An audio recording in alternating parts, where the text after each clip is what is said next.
op u kleed wat u aan het, die Here. Heilig is hy, die Almagtige. Hy wat kom om te heers in majesteit en krag en heerlikheid, wat sy koninkryk vir altyd op hierdie aarde gevestig, wat my en jou deel maak van hierdie koninkryk. Hy sê kom, ek wil jou wys. Kom beleef saam met my die koninkryk wat ek vir jou voorberei het by die grondlegging van hierdie aarde. Het ek reeds vir jou in gedagte gehad. Ek het jou by jou naam geroep, jy is myne, sê die Here. By jou naam het ek jou geroep. Jou naam was op my lippe. Jou naam is geskryf in my boek, die boek van die lewe. Glo in my, vertrou op my, hardloop hierdie wedloop voluit tot die einde.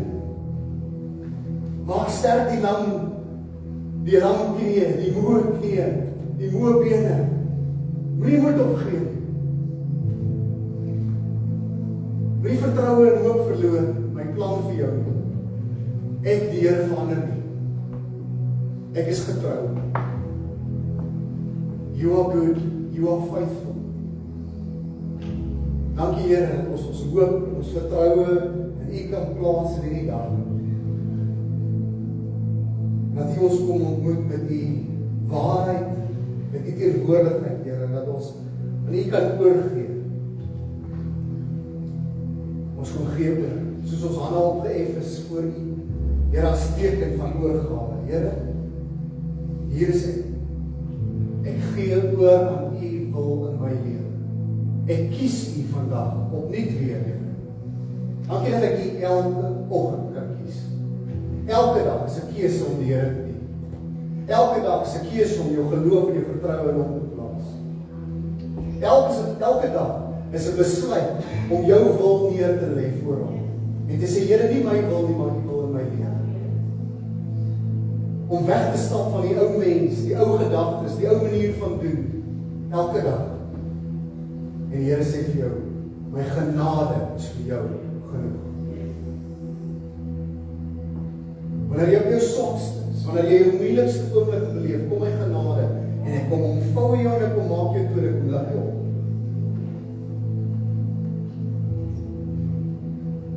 And I say to you, it's not about you, it's all about me. Are you willing to trust me? Groot is U naam, en waarlik om aanbid te word. Amen. Amen.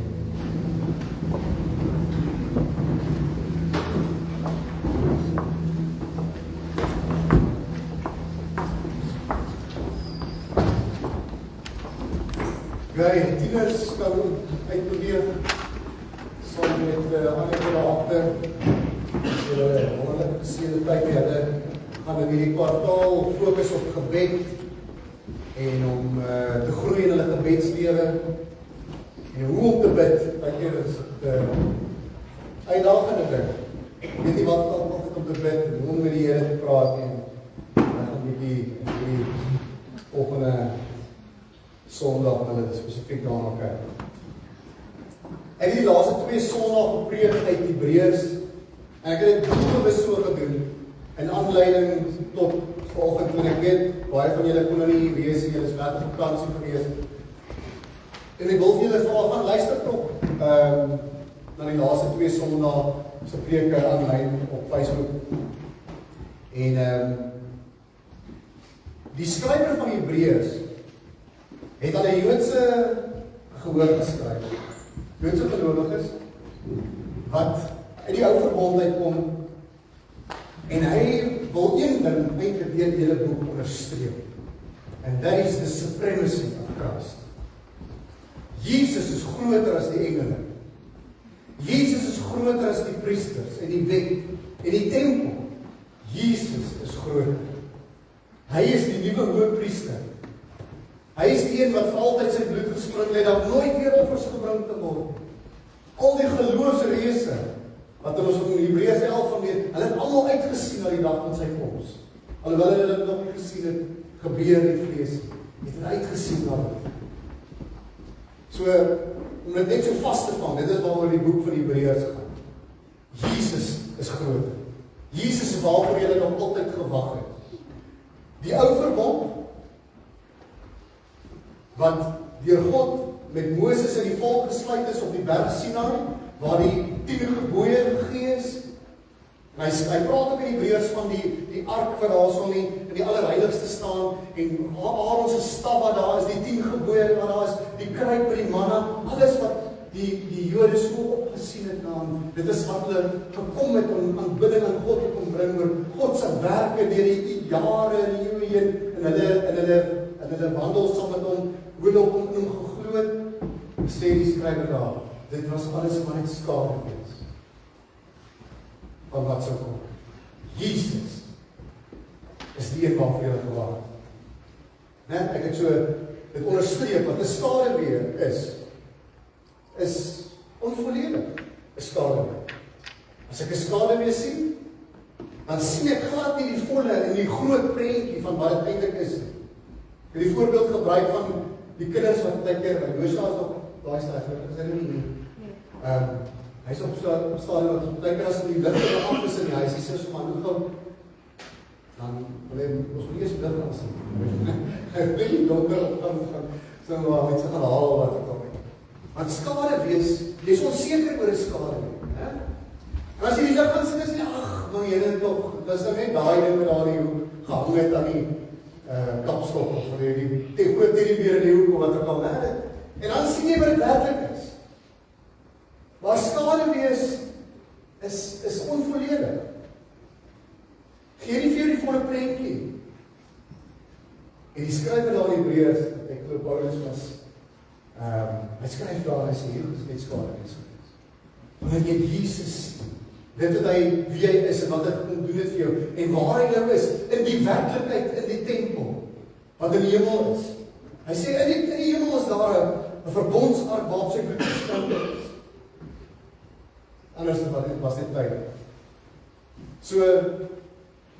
So hele paar Sondae terug, en ek gaan kyk hier, 9 Junie het ek gepreek oor God se verbond met Abraham. Hoeveel ek kan onthou? God se verbond met Abraham, hè? God het verbond met Abraham gesluit, en Abraham se die verbond met Abraham geld vandag. Daar's sekere verbonde wat God gesluit het, wat nog vandag nog geld. Maar toe het God 'n verbond met Moses en die volk op berg Sinai gesluit, hè? Want onthou Moses het opgegaan na die berg toe, die 10 gebooie is aan hom gegee, hy het bloed oor die volk gesprinkel, want bloed is nodig om 'n verbond te sluit. Daardie verbond het tot 'n einde gekom. Jy lees dit in Hebreërs, daai verbond het tot 'n einde gekom, dit is hoe dit genoem word, die ou verbond. Julle met my, baie belangrik. Mense raak die mekaar aan die verbonde. Sekere verbonde bly vir altyd. Die verbond wat met Abraham gesluit, verbond wat hy met Noag gesluit het, sal nooit weer die aarde vernietig met so 'n vloed nie. Né? So nooit weer deur 'n vloed. Verbond wat met Abraham gesluit het vir altyd. Verbond met Moses, né, met die wet tot 'n einde gekom. Dis net tydelik skade wees. Okay. Baie belangrik. Daar's nie 2 verbonde wat God met ons het wat nou gelyktydig hardloop.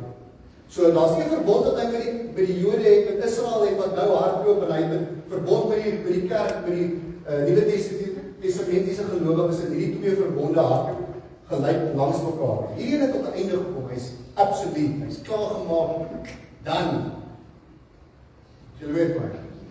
Baie belangrik. Goed.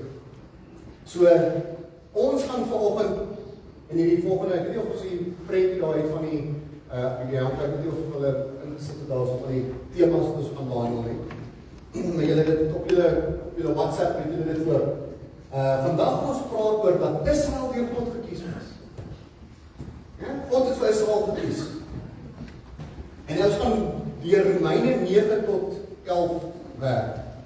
Nou ek wil nie by my tyd daar met volgende nie, maar ek wil vir julle vra, skryf neer, as jy nie 'n pen en papier hier so het nie, maak nota op jou foon, gaan lees die teksgedeeltes weer by die huis, want dit is 'n klomp inligting wat jy ontvang, en jy moet dit weer kan prosesseer en met die Here gaan sit volgende.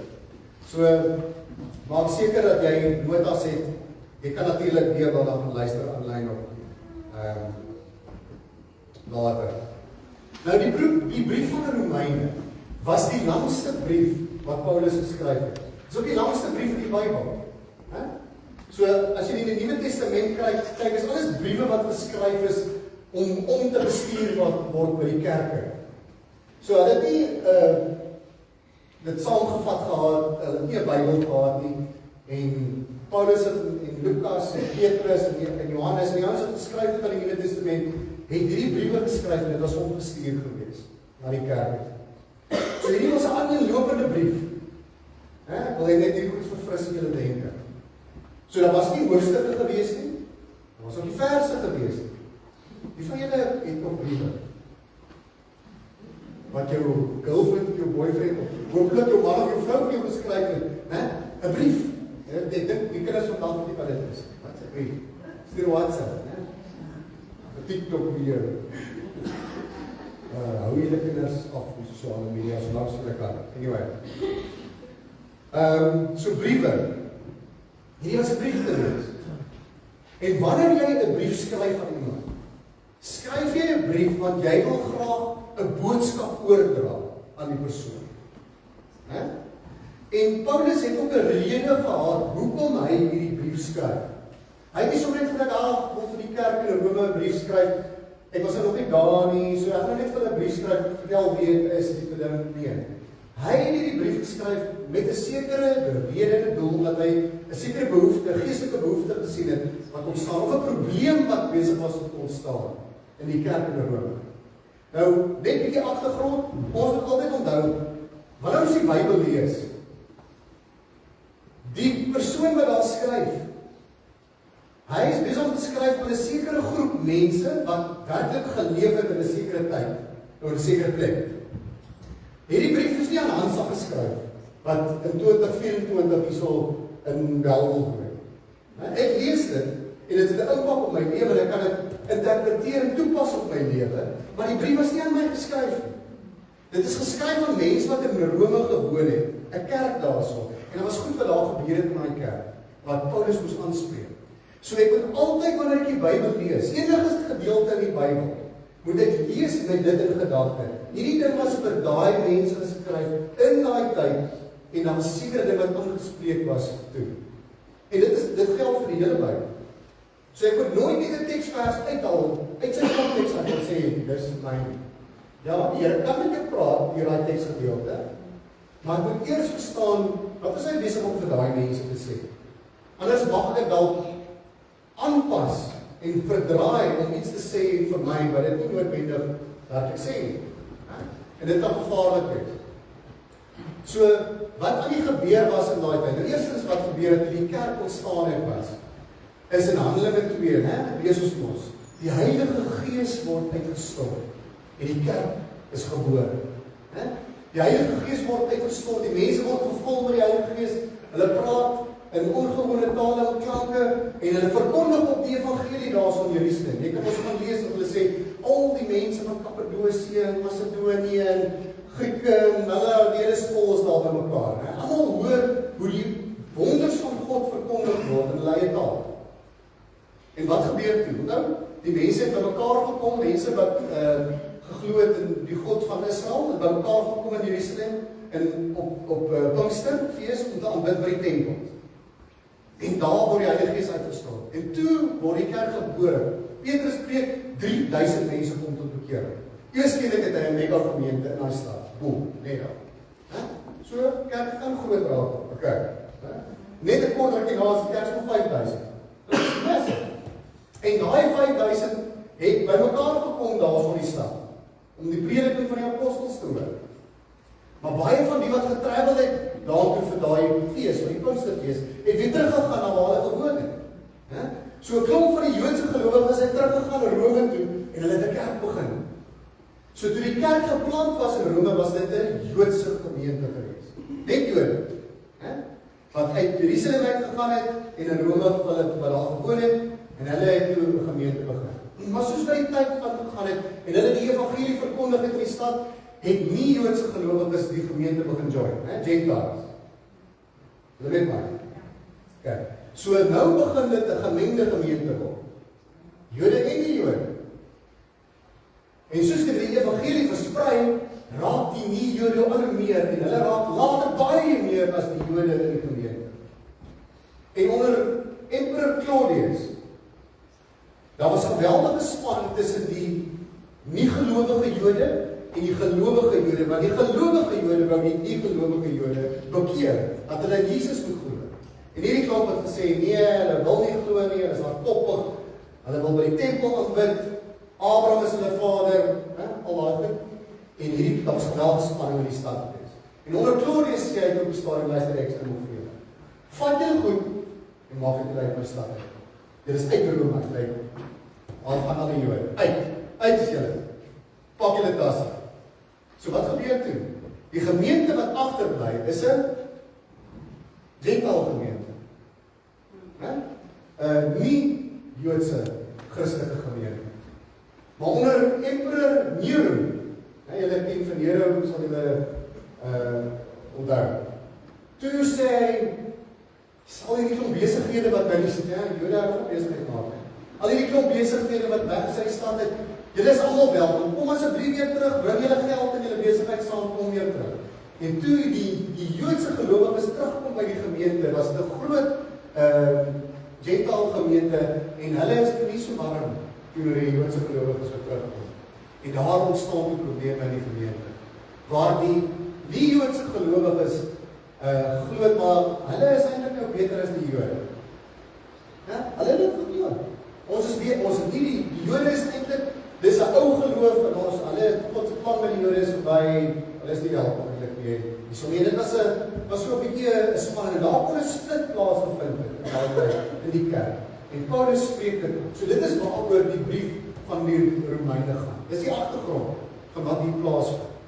En in Romeine 9 tot 11 is eintlik seker die hoogtepunt van die brief. Kyk. Nou het julle 'n mooi prentjie van wat aangaan. So kom ons lees Romeine 9 van vers 1 tot by vers 33. God se verkiesing van Israel. Onthou hy nou verkeerde denke regstel. In my verbondenheid met Christus praat ek die waarheid ek weet nie. En my gewete wat deur die Heilige Gees gelei word, getuig saam met my dat daar by my groot droefheid en voortdurende hartseer is oor my broers, my eie volksgenote. Ek sou self vervloek wou wees. Hoor gaan ek die sterk taal wat hy gebruik. Ek sou self vervloek wou wees, afgesny van Christus, as dit tot hulle voordeel kon wees. Hulle is nog Israeliete, vir hulle het God sy kinders aangeneem, en in sy heerlikheid was hy by hulle. Met hulle het hy die verbonde gesluit, en aan hulle die wet van Moses gegee, asook die tempeldiens en die beloftes. Hulle stam van die aardsvaders af, en uit hulle is die Christus as mens gebore. Hy wat God is, verhewe bo alles en lofwaardig vir ewig. Amen. Dit wil nie sê dat die woord van God nie meer geld nie. Immers, nie almal, hoor jy, wees belangrik. Onderstreep dit in jou Bybel. Nie almal wat van Israel afstam is werklik Israel nie. En nie almal wat nakomelinge van Abraham is werklik kinders van Abraham nie. Ek gaan dit nou later verduidelik. Inteendeel, die belofte was, uit Isak sal daar vir jou 'n nageslag kom. Dit wil sê, dit is nie die kinders wat in die gewone gang van die lewe gebore is nie, né? Soos gewone sonderskap, man en 'n vrou, kinders word gebore in 'n gesin, is deel van 'n gesin, family tree, né? Dis wat hy sê, nie almal wat Israel is nakome werklik, nie almal wat van Israel afstam is werklik Israel nie. As hy uit Isak sal daar vir jou nageslag kom, dit wil sê, nie die kinders wat in die gewone gang van die lewe gebore is, wat kinders van God is nie. Dit is die kinders wat kragtig die belofte van God gebore is, wat as Abraham se nageslag gereken word. Die woorde, op die tyd sal ek weer kom, en dan sal Sara seun hê, was immers 'n belofte. En dis nie al nie, Rebekka was net een keer swanger, deur ons voorvader Isak.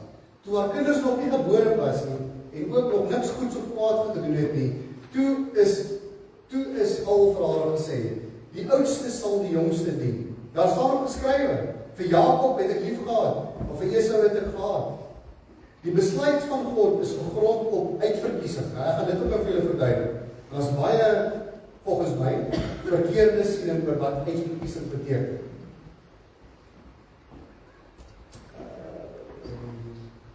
Dit hang dus nie af van wat 'n mens doen nie, maar van hom wat jou roep. Wat moet ons hieruit aflei? Dat God onregverdig is? Beslis nie. Vir Moses het hy gesê, ek sal barmhartig wees oor wie ek barmhartig wil wees, en ek sal my ontferm oor wie ek my wil ontferm. Dit hang dus nie af van 'n mens se wil of strewe nie, maar van God wat barmhartig is. En die skrif sê God immers vir die Farao, juis hiervoor het ek jou teen my in opstand laat kom, dat ek in jou my krag kan toon en dat my naam oor die hele aarde verkondig kan word. Dit is dus inderdaad so, dat God hom ontferm oor wie hy wil, en dat hy verhard vir wie hy wil. Nou sal jy vir my sê, maar waarom verwyd hy ons dan nog? Wie kan tog teen sy wil ingaan? Mens, wie is jy, per slot van 'n rekening, dat jy met God wil redeneer? Hoe kan die maaksel vir die maker sê, waarom het jy my so gemaak? Het die potterbakker nie die reg om uit dieselfde klomp klei iets besonders en iets alledaags te maak nie? En as God dieselfde wou doen, wou hy sy toorn laat sien en sy mag bekend maak. Daarom het hy die voorwerpe van sy toorn, die mense wat reg was om verdelg te word, met groot geduld verdra. So sou hy ook die rykdom van sy heerlikheid bekend maak oor die voorwerpe van sy ontferming. Die mense wat hy van tevore voorberei het om aan sy heerlikheid deel te hê. En onder hulle is ons ook. Wat hy nie met uit die Jode nie, maar ook uit die ander nasies geroep het. So sê hy ook uit die boek Hosea, hulle wat nie my volk is nie, sal ek roep om my volk te wees. En haar wat geen liefde ontvang het nie, om my geliefde te wees. En in plaas daarvan dat vir hulle gesê is, julle is nie my volk nie, sal hulle geroep word om kinders van die lewende God te wees. En Jesaja roep van Israel dit uit. Al was die Israeliete so baie soos die sand van die see, net 'n handjievol wat oorbly sal gered word. Want die Here gaan eens en vir altyd op hierdie aarde die saak afhandel.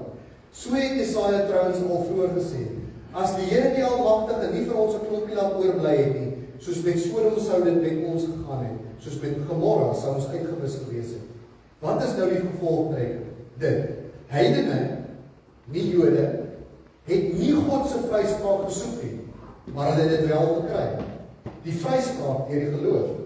Israel, daaromteen, het 'n wet gesoek waardeur hulle God se vryspraak sou kon kry.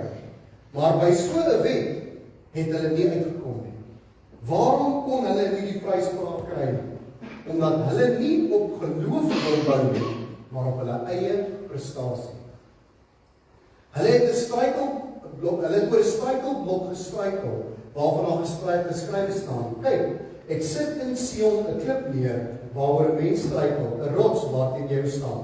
Maar wie in hom glo, sal nie teleurgestel word. Okay, want dit is 'n mondvol. Ons pak dit so 'n bietjie uit. Right. Ek nog 10 minute. Kan ek maar langer gaan as 10 minute? Is julle reg? Is julle wakker? Right. Vers 2. Hierso sien ons waar Paulus hy 'n geweldige sterk stelling maak oor wat die toestand heiliglik van Israel is. In die verlede het God hulle gekies vir 'n sekere taak en 'n roeping, maar nou is hulle hardop. En hy spreek dit uit, hy sê, ek wens selfs dat ek vervloek sou wees. Hy bedoel nie regtig dat hy eerder vervloek sou wees. Eintlik wat hy probeer 'n geweldige sterk punt stel. Dis eintlik wat hy doen. Onthou julle, Jesus het ons baie hiperbole gebruik om sekere waarheid tuis te bring by mense, né? Dit is makliker vir 'n kameel om deur die oog van 'n naald te gaan as vir 'n ryk man om die koninkryk van God te kom, né? Geweldige sterk stelling om te maak sodat hy 'n waarheid kan oorbring. So hy sê sy hart breek, dis wat ek probeer sê. My hart breek vir my volk, want hulle is verlore. Ek wil so graag hê dat hulle Christus moet ken as Messias, vir wie hulle so lank gewag het. So hy kom maak hierdie stelling, en hy maak duidelik dat daar 'n groot deel van Israel is, wat verlore is. OK, so, sy hartseer word uitgebeeld hierso in hierdie vers. Kom ons spring dan na vers 4 en 5. Hulle is tog Israel, vir wie, vir hulle het God as sy kinders aangeneem, en in sy heerlikheid was hy by hulle. Met hulle het hy die verbonde gesluit, en aan hulle die wet van Moses gegee, asook die tempeldiens, die beloftes. Hulle stam van ons aartsvaders af, en uit hulle is Christus as mens gebore. Hy wat God is, verhewe bo alles en lofwaardig vir ewig. Amen. Kyk, wat wil Paulus vir ons hierso sê? Hy sê vir ons hierso, in die verlede het God vir Israel gekies. Hulle was uitverkies tussen al die ander volke deur God vir 'n spesifieke taak. Was hulle meer spesiaal as die ander volke? Nee. God het dit so besluit. En dit is hoekom hy sê, hoe kan ons redeneer met God? Want hy sê nou, mense, hoe kom jy met God redeneer? God weet beter as jy. Dit is hoekom hy besluit, hy wil hulle kies, en hy wil hulle gebruik vir hierdie besonderse taak, en hy het aan hulle homself openbaar, aan die wet van Moses gegee, aan hulle die tempel, die priesterdom. Dit gaan bijvoorbeeld aan die Leviete. Die ander 11 stamme het nog gesê, maar hoe kan ons die diens doen in die tempel? Hoekom is die Leviete dan nou gekies? Hoekom is hulle priesters en werk hulle in die tempel? Hoekom kry hulle, moet die offers dan na hulle toe gebring word? God het dit so bepaal. Hy het so bewerk. Hy weet beter as jy. Ek weet nie of jy dit al gekom het. God weet beter as jy. Kyk, kom ons los dit maar daar. Hy het dit so besluit.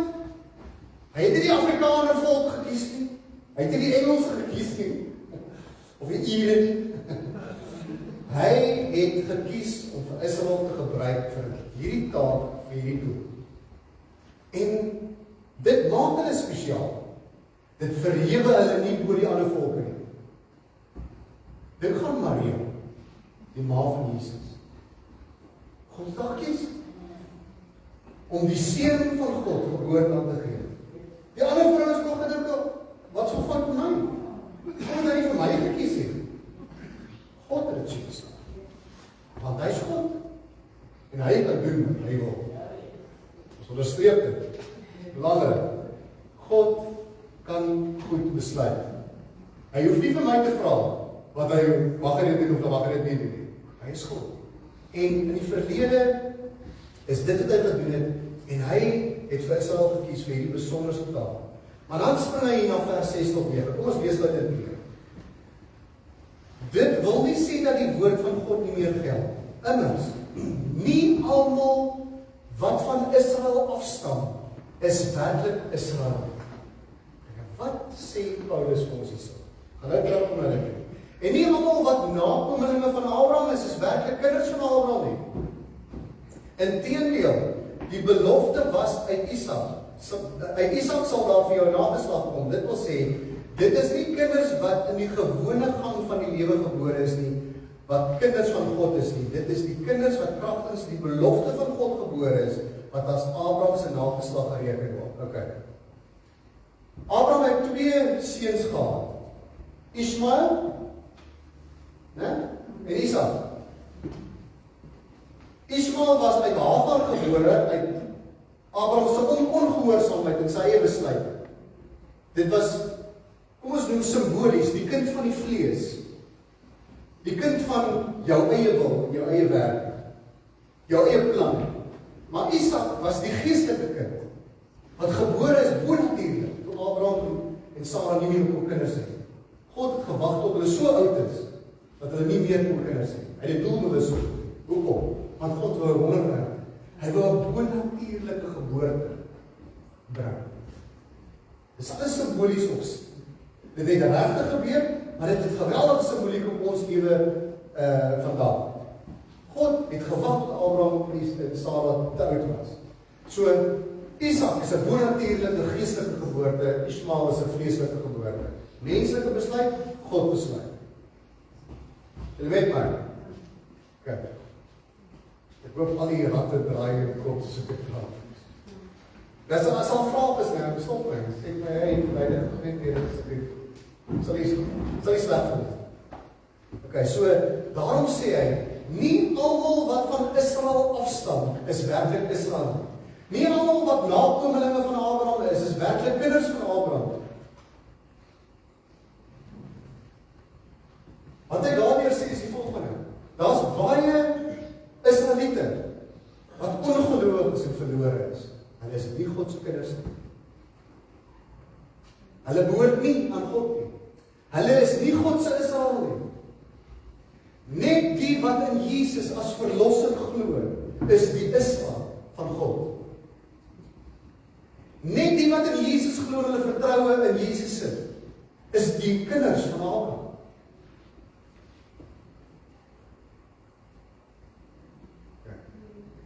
Dit is challenging goed om te hoor. Maar die vraag is nou die volgende. Ons sien daar 'n oorlog in Israel, in Hamas aan die gang. Nou, Hamas is bad, ons weet. Evil klomp, hulle is net bloeddorstig. Maar daar is baie mense wat in Palestina woon, wat in Jesus glo. Daar's kinders van Abraham, wat in Palestina woon, en in Jesus glo. Wat die geestelike Israel van God is. So wanneer ons sê ons bid vir Israel, vir wie is ons besig om te bid? Ek nou challenge ek julle. Hou julle is waar. Jesus Christus. So as ek sê ek bid vir Israel, as ek besig om te bid vir geografiese Israel, die land daar, of 'n politiese Israel, die regering, of vir wie is ek besig om te bid as ek sê ek bid vir Israel? As ek bid vir Israel, dan moet ek eintlik bid vir geestelike Israel, kyk God se kinders is. Dis die enigste Israel wat sy Israel is. En hierdie is moeilik goed om na te kyk, want ons het al so baie goed gelees en geluister en goed, en dan, soos ek in die videoklip gesê, ons sien puzzelstukke, en ons kyk wat ek in die puzzelstuk, maar ons weet nie lekker waar pas hy in. Maar wanneer ons die woord by mekaar sit, dan sien ons hoe die goed by mekaar pas, en wat die regte prentjie van God hierso is. So, blaai maar saam met my na Matteus 3 vers 7 tot 10. Want ek wil graag Jesus se woorde gebruik om hierdie punt vir julle te ondersteun. Matteus 3 vers 7 tot 10, julle kan dit neerskryf en julle kan hierdie studie studeer by die huis aan deurwerk. En kyk wat sê Jesus. So kom ons kyk op daar wat sê Johannes die Doper toe hy Jesus gaan doop. Toe hy merk dat daar baie Fariseërs en Sadduseërs kom om deur hom gedoop te word, sê hy vir hulle: "Julle slange, wie het julle wys gemaak dat julle die dreigende toorn kan ontvlug? Dra liewer vrugte wat bewys dat julle bekeer is. Julle moet julle nie verbeel dat julle by julleself kan sê, ons het Abraham as voorvader nie.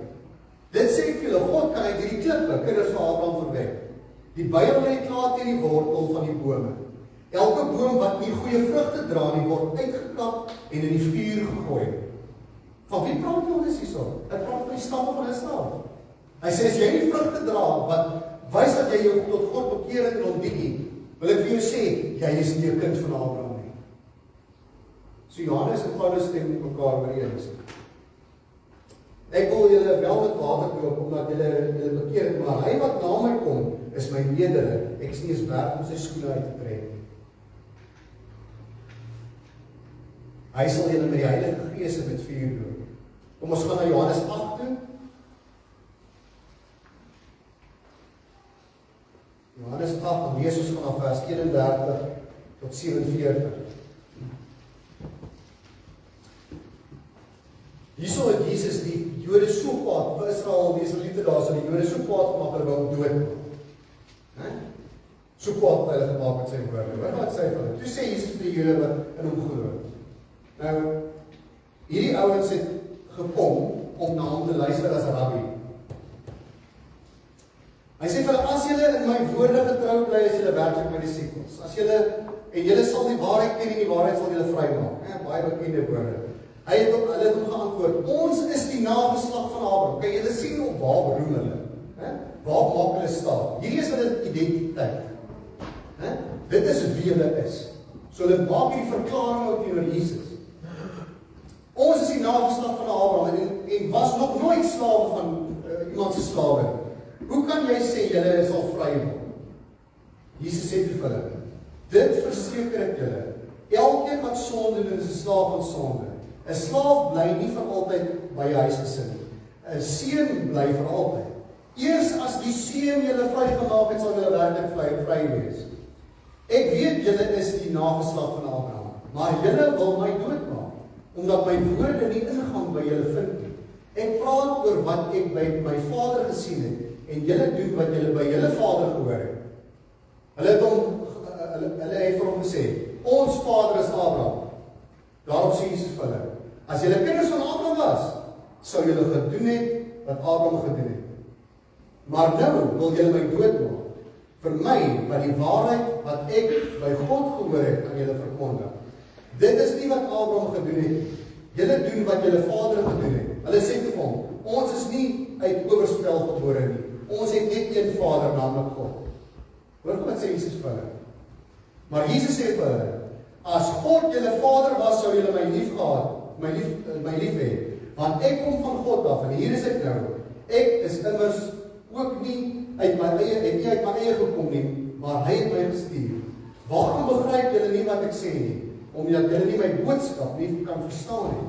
Julle is kinders van die duiwel. Jop. Jesus? Jy seker? So sê hy. Julle is kinders van die duiwel. Hy is julle vader, en julle wil doen wat julle vader wil hê julle moet doen. Hy was van die begin af 'n moordenaar. En hy staan nie aan die kant van die waarheid nie, omdat hy geen waarheid in hom is nie. Wanneer hy leentaal praat, is dit volgens sy aard, want hy is 'n leenaar en die vader van die leen. En omdat ek die waarheid praat, glo julle nie in my nie. Wie van julle kan sonde by my aanwys? As ek dan die waarheid praat, waarom glo julle nie in my nie? Wie 'n kind van God is, luister na die woorde. Juist daarom luister julle nie, omdat julle nie God se kinders is nie. So hierso sien ons weer wat Jesus ook sê, daar's 'n groot deel van Israel wat nie God se kinders is nie, wat ongelowig is. En dit is hoekom Paulus, wanneer hy die brief van Romeine begin skryf, dan sê hy ook in Romeine 3, vers 23, sê hy die volgende, all have sinned and fall short of the glory of God. Jood en nie Jood is net so verlore wanneer hulle gesondig het. Jood en nie Jood kom op dieselfde manier tot bekering, die word op dieselfde manier gered. Daar's nie onderskeid tussen hierdie twee nie. Alleen in geloof in Christus word die persoon gered. So jy kan sien hoe hy, terwyl hy hierdie brief skryf, hoe hy besig is om sy saak te bou, wat hy aan die Jode skryf in Rome, en ook aan die Jode. Ek weet, hierdie eerste twee, hoofstuk 9 en hoofstuk 10, hamer hy bietjie die Jode. Maar in hoofstuk 11, hamer hy bietjie die nie-Jode. So, as jy moet vasbyt in die volgende 3 Sondag. Want ons kom by Romeine 11 uit, maar ons sien hoe God sy hart teenoor Israel draai. Okay. Onthou ek het in die video gesê, daar's mense wat 'n replacement theology het. Hulle sê Israel as volk bestaan nie eintlik meer soos wat God hulle geroep het nie. God is klaar met hulle, die kerk het hulle vervang. Dis 'n replacement theology. Dis nie waar nie. Dis misleiding. Dan het jy weer aan die ander kant mense wat hulle glo wanneer jy in Jesus glo, dan moet jy al die Joodse feeste gebruik, die goeders moet begin onderhou. Jy mag net in die naam van Yeshua bid. Jy moet basies 'n Jood word. Dis misleiding. Daai verbond is klaar. Ek wil net vir julle sê, as jy met daai goed besig is, as jy besig met skade wees, en as jy besig om God se toorn teenoor jou op te rig, sê nou vir julle dit reg. Want God, dan wil jy eintlik sê, Jesus is nie genoeg. En dit is hoekom die skrywer in Hebreërs Jesus oplig en sê, hy is groter as die engele. as die wet, as die profete, groter as die tempel. Hy is die seun van God. Hy is die hoëpriester vir altyd. Hy is alles waarvoor jy gemaak het. Moenie met skade besig wees. Kyk, is nou oor my tyd.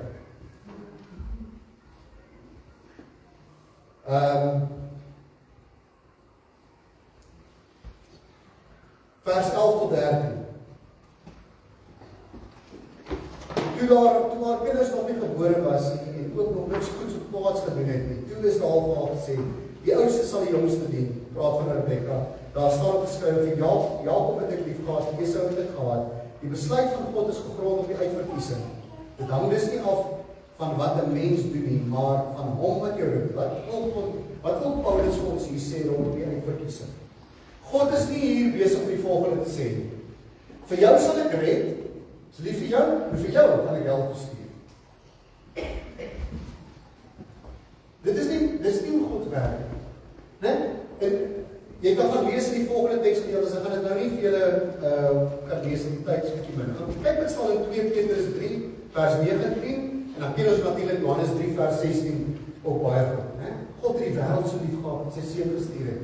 2 Petrus 3 sê sy wil is dat niemand moet verlore gaan nie, dat almal gered moet word. Nou, as dit God se wil is, hoe kan hy dan sê vir jou stuur ek help en vir jou sal ek red? Ek kies, jy kies nie. So waarvan praat uitverkiesing nie? Dit praat van God kies jou vir 'n sekere taak en vir 'n sekere doel. Hy het Israel verkies, uitverkies, tussen die nasies, om aan wie hy die wet sou gee en wie die Messias gebore sou word. Hy het Maria gekies, vir 'n sekere taak, vir 'n sekere doel, sodat die Messias sou gebore word uit haar. God kies. Hy is God. Hy kies om vir jou te sê, vir jou gee ek die gawe van profesie, jou gee ek die gawe van gesondmaking, jou gee ek die gawe van om in tale te kan praat, vir jou die God kies. Dit is wat die uitverkiesing beteken. Sê Hansa, hier, volgens vir julle. Daar's mense wat van my gaan verstaan.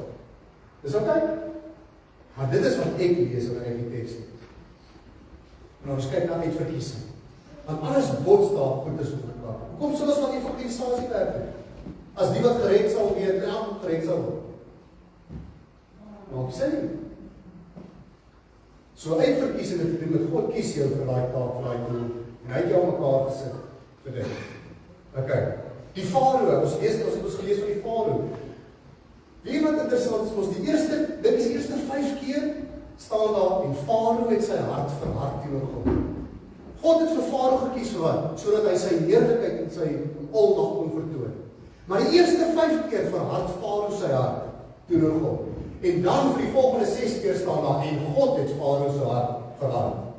So wat gebeur daar? Die eerste 5 keer het Farao die geleentheid gehad om te repent en die volk te release. En hy wou nie luister. En toe sê God so, okay, jy wil nie erken dat ek God is. Daarom sal ek jou nou op hierdie pad wat jy nou is nou aanmeld, sodat jy my hand kan sien. En baie keer werk dit met mense ook so. Maar dat mense nie wil repent. Sê jy, okay, ek het nou my genade vir jou gewys. Jy wil nie luister nie, nou moet jy gaan proef wat die sonde, wat die vrug van die sonde in jou lewe is, sodat jy dan na my toe sal kom en sal terugdraai na my. Kyk.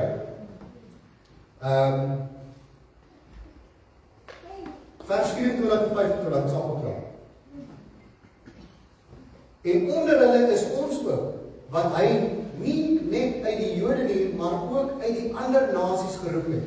So sê hy dan ook in die boek Hosea, hulle wat nie my volk is nie, sal ek roep om my volk te wees, en haar wat geen liefde ontvang het nie, om my geliefde te wees. Van wie praat God daarso? Praat van my jou. Ons was nie aan die begin, die ander nasies was nie aan die begin uitgekies deur God vir daai spesifieke taak. Hulle was nie God se volk genoem nie. Maar die bedoeling van God van die begin van die skepping was, is sodat daar redding tot al die nasies sou kom. Nou wil ek julle net gou op daai teksgedeelte in Genesis wat ek ons gepraat het oor Abraham, die verbond met Abraham. En hier is 'n teksgedeelte wat op baie keer verkeerd geïnterpreteer was al en verkeerdelik gebruik is. Hoor gou hierdie. Ek kan ook weer van julle 'n bietjie stretch, né? Ek het julle nou al goed gestretch vanoggend. Sien julle nou flexible. Genesis 12. Die Here het vir Abraham gesê, trek uit jou land uit, weg van jou mense en jou familie af, na 'n land wat ek vir jou sal wys. Ek sal jou 'n groot nasie maak en jou seun en jou 'n man van groot betekenis maak en jou van groot betekenis maak en jy moet tot 'n seën wees. Ek sal seën wie jou seën en vervloek wie jou vervloek. In jou sal al die nasies, al die volke van die aarde geseën wees. Nou hierdie teksgedeelte en ouens sal gebruik as en ek het die vorige keer daar gepreek sê, die wat Israel vervloek sal vervloek wees, en die wat Israel seën sal geseën wees. Dit is nie wat die teks hier so sê nie. Jammer, kan nie die teks so gebruik nie. Jy kan nie die teks so gebruik, dis nie wat die teks sê nie. God is besig met Abraham te praat. En hy sê vir Abraham, in jou sal al die volke van die nasies geseën wees. Waarvan praat hy? Hy praat van dat die Messias deur die nageslag van Abraham sal kom en dat redding tot alle mense sal kom. Dit is eintlik profeties al wat hy wil reeds sê. So om te sê dat dit wat God stuur vir Abraham uit sy plek uit waar hy woon, en hy stuur hom in die land en hy sê, ek sal met jou wees en gaan jou beskerm. En as mense jou seën, sal ek hulle seën. En as mense kan jou kwaad doen, sal ek vergelding teen hulle. Dit is wat hy vir Abraham sê. Bestaan die volk Israel daarso? Dis een man. Die volk bestaan nog nie eens. So ek kan nie daai teksgedeelte vat. En weer eens, soos ons gesê het, nie almal wat in Israel bly is die Israel van God nie. Net die wat in Jesus Christus die Messias glo.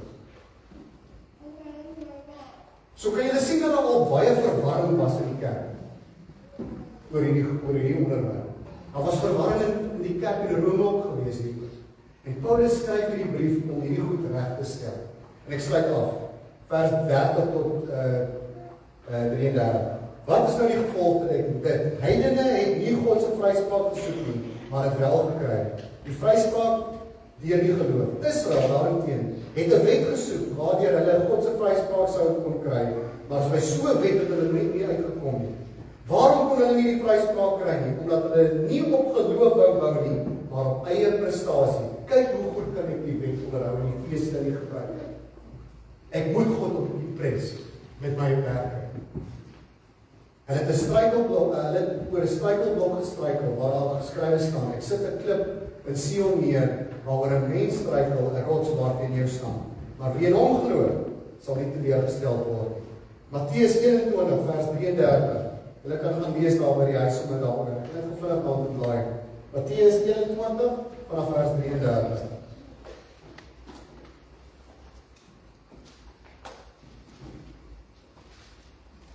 Dis die gelykenis van die boer in die wingerd.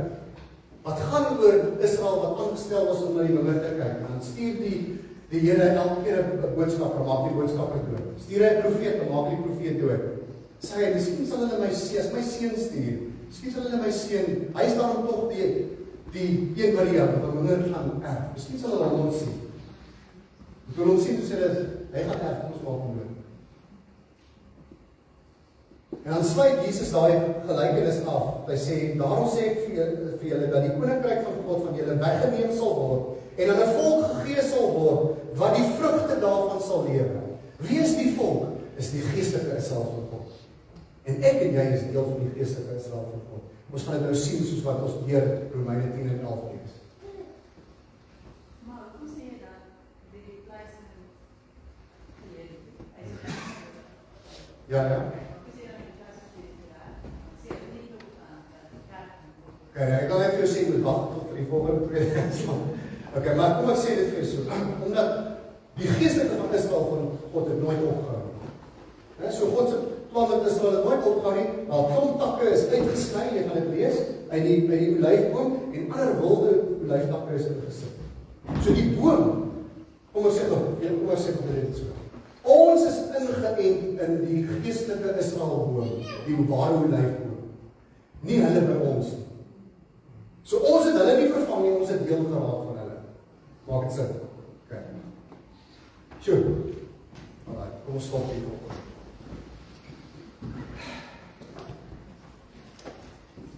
Kom ek bid. Here, dankie vir u woord. U woord is ryk. U woord is waarheid. U woord maak vry.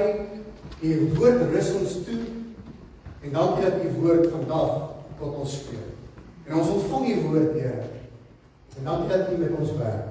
Word verheerlik in ons lewens. Mag u seën en die guns en die goedheid op ons rus in hierdie week. En ons die liefde van ons Vader beleef. Die genade van ons Here Jesus Christus. En die leiding van die Heilige Gees in ons is. Amen.